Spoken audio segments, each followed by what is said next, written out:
With the third pick in the 2020 NFL Draft, the Detroit Lions selected Jeffery Okuda, the cornerback from Ohio State. Jeffery Okuda has overcome many things and tragedies on his way to becoming the third overall pick in this draft, and it says a lot about the character that he has, that he was able to do it all, come out clean, the Ohio State University. When you look at Jeffery Okuda, you see a long, lanky corner. Great impress man coverage, very physical at the line of scrimmage. He's able to get his hands on you and get you off of your route. Transitioning off of that, off of his back pedal, which is also very smooth and tactical, he has transitionless spins as he flips his hip and is able to still mirror receivers as they break in and out of routes.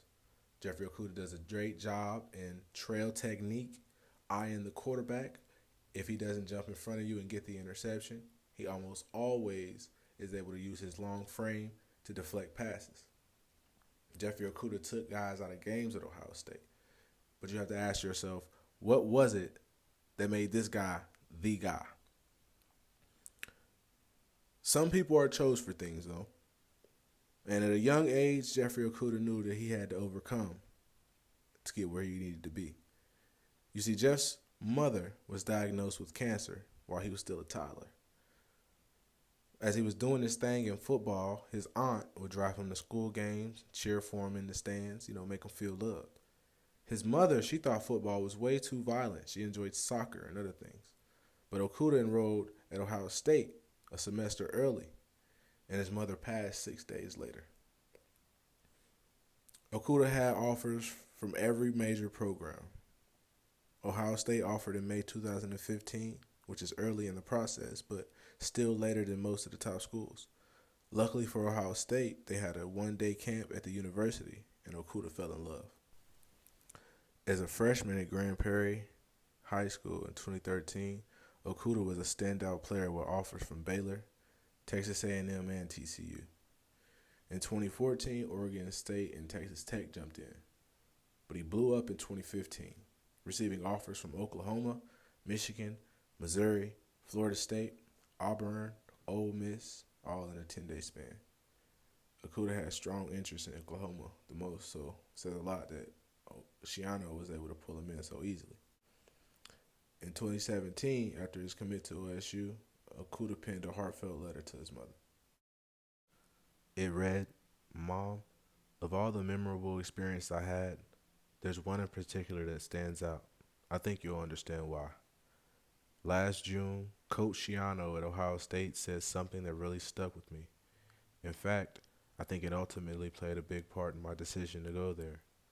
He told me, 'Jeff, you've had a tough life up to this point, and it's time for some good things to happen to you.'" Okuda enrolled at Ohio State 2 days after this commitment. Although labeled as a lockdown number one corner, Okuda is very capable in run support. He routinely chops down ball carriers and tackles very well, but most importantly, he takes excellent pursuit angles. His back pedal is fluid, and his break on the ball is transitionless as he flips his hips in man coverage. It's been noted that Okuda lives in the film room. He studies quarterbacks, running backs, wide receivers, opposing packages, plays, route trees, down and distance. He's a tactical assassin that applies the film to the field. Okuda will step in day one as a press man corner. That's a great thing for Matt Patricia, is Okuda isn't really an outside or inside cornerback. He's pure lockdown.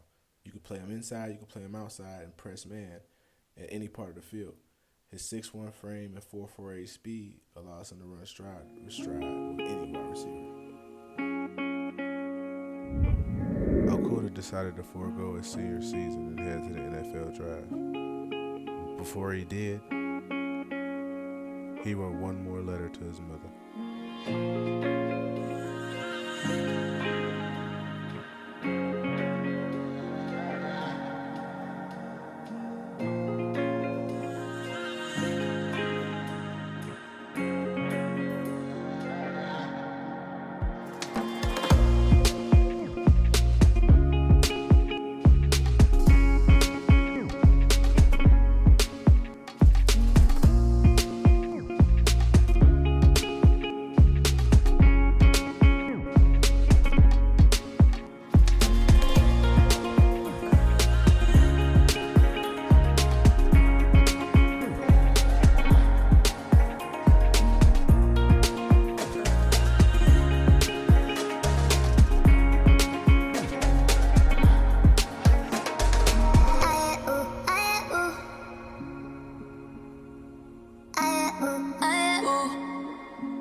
Okuda's mix of size and speed, applied with his outstanding football IQ, it's not hard to tell why the Lions coveted him. Detroit has never had a corner rated this highly, and in a complex Patricia defense, Okuda projects to be a breath of fresh air to the 32nd ranked secondary. Add in Desmond Trufant, Dale Roberts, Justin Coleman, and Amani Oruwariye, and this looks to be one of the most dangerous cornerback rooms that maybe the Lions have ever fielded.